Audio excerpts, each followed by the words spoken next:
Bienvenue dans le centre de formation des partenaires de Kiva. Dans cette leçon, vous apprendrez comment fonctionne la déclaration des remboursements Kiva.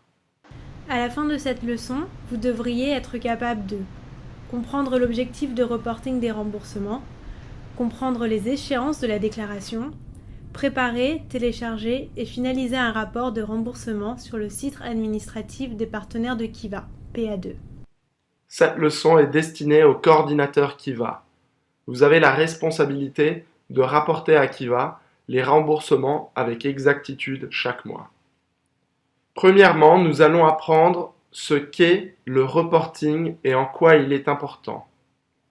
Le reporting est le processus mensuel que vous allez utiliser pour informer Kiva de l'argent que vous avez récupéré de chaque emprunteur ayant un prêt en cours avec Kiva. Le reporting est crucial dans tout partenariat avec Kiva. Elle sert deux objectifs principaux. Le premier objectif est le transfert de risque. Les prêteurs Kiva assument l'entière responsabilité du risque associé à tout prêt Kiva. Votre organisation ne doit rembourser à Kiva que les fonds récupérés auprès de l'emprunteur, même si ce dernier rembourse moins que ce qui était attendu de lui. Il est donc important que vous fournissiez à Kiva des informations de remboursement exactes avant que nous ne préparions la facture chaque mois. Le deuxième objectif est la relation emprunteur-prêteur. Le modèle Kiva repose sur une relation personnelle entre les emprunteurs et les prêteurs. Afin que ce modèle puisse fonctionner, les prêteurs Kiva doivent disposer d'informations exactes en temps opportun sur leur emprunteur.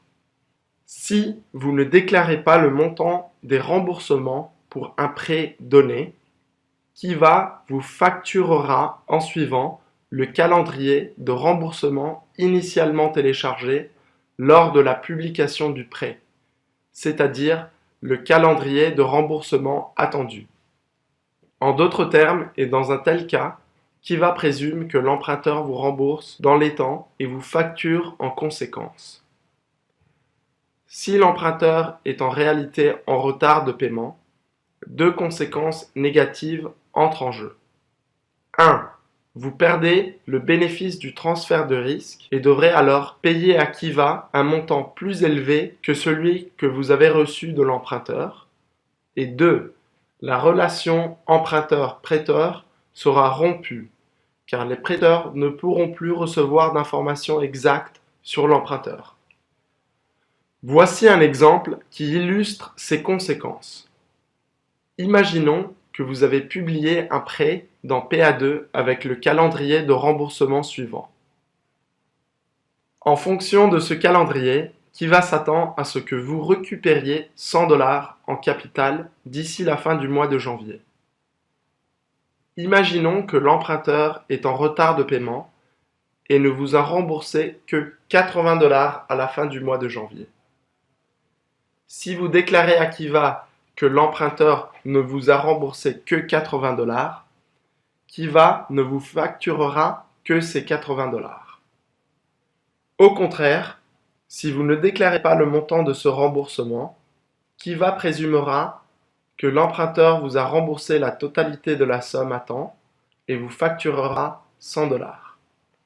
Cela signifie alors que vous devrez envoyer 20 $ supplémentaires à Kiva que vous n'aurez en fait pas reçu de l'emprunteur. En outre, les prêteurs n'auront plus d'informations exactes sur l'emprunteur. Ne laissez pas votre organisation tomber dans ce piège. Assurez-vous de déclarer correctement les remboursements chaque mois. Reportez-vous à la leçon 3.1 pour obtenir plus d'informations sur la façon dont les remboursements que vous déclarez affectent le montant que Kiva facture à votre organisation. Le reporting des remboursements est une exigence d'un partenariat avec Kiva. Il y a donc des conséquences importantes si vous ne faites pas le reporting des remboursements pendant plusieurs mois. Après 3 mois de non-reporting, votre capacité à lever des fonds est suspendue. Cela signifie que votre capacité à lever des fonds sera suspendue en attendant que vous repreniez le reporting des remboursements. Voyons maintenant comment préparer le fichier que vous utiliserez pour rapporter les remboursements dans PA2. Le rapport de remboursement doit être un fichier CSV composé de 2 colonnes comprenant les informations suivantes pour chaque prêt qui va, dont le statut est en cours de remboursement. Dans la première colonne, l'identité de prêt. Si les identités de prêt ne sont pas uniques au sein de votre organisation, autrement dit, si 2 clients peuvent avoir des prêts sous la même identité de prêt, veuillez contacter Kiva.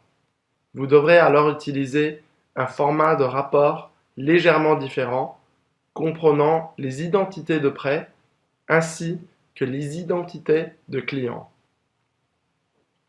Dans la deuxième colonne, l'encours du capital le dernier jour du mois précédent ou le capital cumulé remboursé le dernier jour du mois précédent. Le montant que vous devez déclarer dépend de la configuration de votre compte. Assurez-vous que le montant déclaré correspond bien au montant du dernier jour du mois précédent. N'incluez pas les paiements reçus durant le mois en cours. Si par exemple, vous préparez le rapport de janvier, n'incluez que le montant jusqu'au 31 janvier. Voici un exemple de rapport de remboursement au format CSV. Dans la première colonne, vous devez indiquer l'identité du prêt et dans la deuxième colonne, l'encours du capital ou le capital cumulé remboursé en fonction de la configuration de votre compte. CSV signifie Comma Separated Values ou valeurs séparées par des virgules. Il s'agit d'un format de fichier utilisé pour compiler des données. Vous pourrez peut-être exporter des données de votre SIG au format CSV. Vous pouvez également enregistrer une feuille de calcul au format CSV à l'aide de Microsoft Excel ou d'un autre outil de feuille de calcul. Si vous utilisez un système d'exploitation Windows non anglophone, il est possible que votre ordinateur utilise des points-virgules au lieu de virgules dans les fichiers CSV. Si tel est le cas, veuillez modifier le séparateur de liste par défaut dans le panneau de configuration Windows pour adopter la séparation par virgule. Veuillez vous reporter au manuel PA2 pour consulter les instructions. Vous devez télécharger votre rapport de remboursement une fois par mois. Vous devriez commencer à préparer le rapport à partir du premier jour du mois, soit dès que toutes les données de remboursement du mois précédent ont été téléchargées dans votre SIG.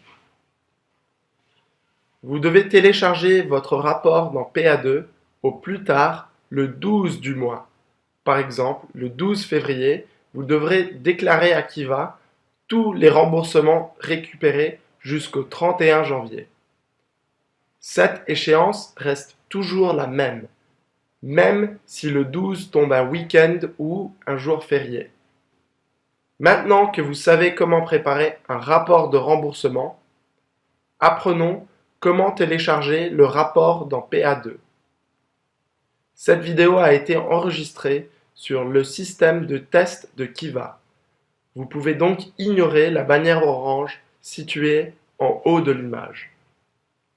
Cette vidéo affiche la version anglaise de PA2. Néanmoins, l'emplacement des boutons et menus est identique dans la version française de PA2. En outre, le narrateur utilise les noms français des boutons et menus, comme vous les rencontrez dans la version française de PA2. Pour vous connecter à PA2, saisissez votre adresse électronique et votre mot de passe. Cliquez sur l'onglet Remboursement. En haut, vous verrez le nombre des prêts pour lesquels Kiva attend de vous un reporting des remboursements. En d'autres termes, il s'agit du nombre minimum de prêts qui devrait figurer dans votre CSV.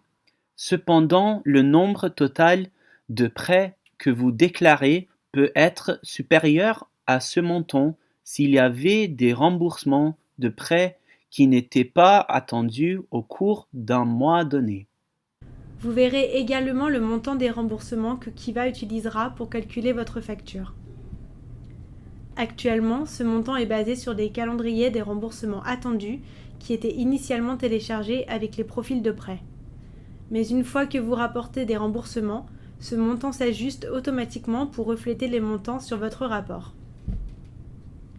Pour commencer le reporting des remboursements, cliquez sur le bouton « Télécharger votre fichier CSV » et sélectionnez le fichier CSV sur votre ordinateur. Examinez la page « Remboursement » pour prendre connaissance des résultats de votre téléchargement. La rubrique « Erreurs » répertorie les prêts auxquels des erreurs sont rattachées. Une erreur indique que PA2 n'est pas parvenu à utiliser les informations que vous avez déclarées en raison d'un problème avec l'identifiant du prêt ou le montant du prêt. Cliquez sur le point d'interrogation pour plus d'informations sur ce que signifie chaque erreur et comment la corriger. Si l'erreur n'est pas résolue, PA2 ignorera la ligne dans votre rapport et vous serez facturé sur la base du calendrier de remboursement attendu pour le prêt, plutôt que sur le montant dans votre rapport. La rubrique « Avertissement » répertorie les prêts auxquels des avertissements sont rattachés. Un avertissement indique que le montant déclaré est différent du montant attendu par Kiva. Le montant déclaré peut être correct, mais Kiva le signale afin que vous puissiez vérifier son exactitude avant de finaliser votre rapport. Cliquez sur le point d'interrogation pour plus d'informations sur ce que signifie chaque avertissement et la façon de le corriger si nécessaire. Enfin, la rubrique « Pas d'avertissement ni d'erreur » répertorie les prêts auxquels aucune erreur ni aucun avertissement ne sont rattachés. Maintenant que vous avez examiné les résultats de votre téléchargement, vous devrez corriger tout prêt auquel un message d'erreur est rattaché. Vous devriez également corriger tout prêt auquel un avertissement est attaché si le montant initialement rapporté est inexact. Pour télécharger un fichier CSV qui contient uniquement les prêts avec les erreurs et des avertissements, cliquez sur le bouton « Corriger les erreurs et les avertissements ». Dans la fenêtre qui s'affiche, servez-vous des cases à cocher pour sélectionner les types d'erreurs et d'avertissements que vous souhaitez corriger, puis cliquez sur le bouton « Télécharger le fichier CSV ». Il est possible que vous n'ayez pas à corriger l'ensemble des erreurs et avertissements. Par exemple, si les crédits prépayés et en retard que vous avez téléchargés ont été correctement déclarés, vous n'avez pas besoin de corriger ces avertissements. Une fois que vous avez téléchargé le fichier CSV, faites attention aux informations fournies sur les prêts avec les erreurs et les avertissements. Ensuite, apportez les corrections nécessaires. Dans cet exemple de CSV, nous avons un prêt avec une erreur parce que nous avons rapporté un encours qui est supérieur au montant du prêt. Nous devrons chercher le montant correct dans notre SIG et le saisir dans le rapport. Nous avons aussi deux prêts avec des avertissements parce qu'ils ont été rapportés comme en retard de paiement. Ces prêts sont marqués afin que nous puissions vérifier que les montants sont exacts avant de finaliser le rapport. Disons que le montant rapporté est correct pour l'un de ces prêts. Dans ce cas, il n'y a rien à corriger et nous pouvons laisser le montant tel qu'il est. Mais disons que le montant rapporté est incorrect pour l'autre prêt et que ledit prêt est en fait à temps plutôt qu'en retard de paiement. Dans ce cas, il nous faudra corriger le montant sur le rapport. Une fois que vous avez corrigé les prêts dans le fichier CSV, assurez-vous d'enregistrer le fichier.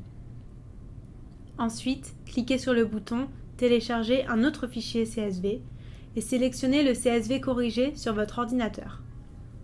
Il est important de noter que si vous rapportez plusieurs fois sur le même ID de prêt, le système ne prend en compte que le rapport le plus récent. Examinez la page remboursement pour prendre connaissance des résultats de votre téléchargement.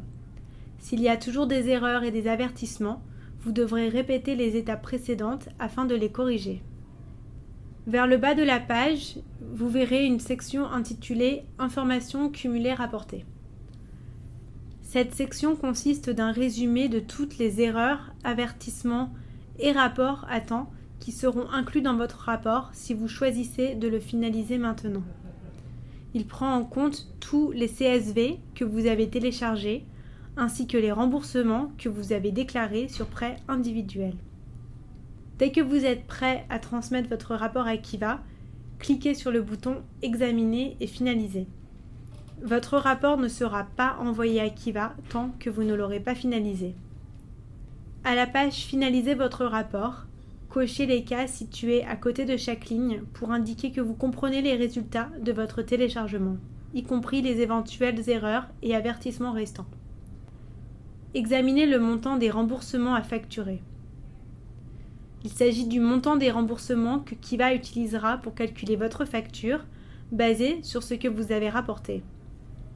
Si des avertissements et des erreurs persistent, veuillez saisir une explication.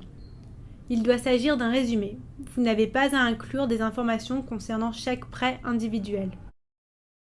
Enfin, entrez votre nom et cliquez sur le bouton « Finaliser mon rapport ».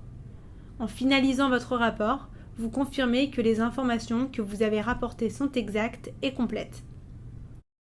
Votre rapport a maintenant été envoyé à Kiva. Sous l'onglet « Remboursement », vous pouvez confirmer que vous avez rapporté maintenant sur tous les prêts pour lesquels Kiva attend un reporting. Et vous pouvez voir que Kiva a révisé le montant à facturer sur la base de ce que vous avez rapporté. Maintenant que vous avez terminé cette leçon, vous devriez être capable de comprendre l'objectif de reporting des remboursements, comprendre les échéances de la déclaration, préparer, télécharger et finaliser un rapport de remboursement sur le site administratif des partenaires de Kiva, PA2. Merci d'avoir complété cette leçon du centre de formation des partenaires de Kiva. Nous espérons vous revoir bientôt.